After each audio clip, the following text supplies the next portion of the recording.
how to recharge Amazon Prime. Hi everyone, this is Keith and welcome back to another video, and on today's video we will learn how we can recharge or renew your Amazon Prime membership. So without further delay, let's get started with this video. First of all, launch the Amazon application in your mobile device.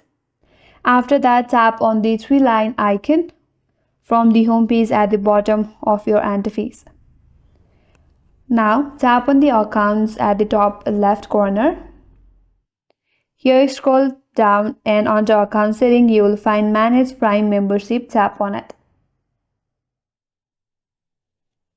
Now once you go to your Prime membership page, there you have to tap on renew membership. After that, follow the on-screen instructions to recharge your subscriptions.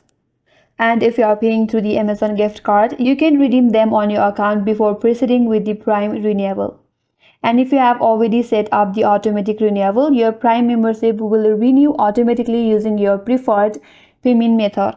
And after the recharge, you will continue enjoying benefits like free shipping, Amazon Prime Video, Amazon Music, and more. So that's the way to renew or recharge your Amazon Prime, and that's all for today's video.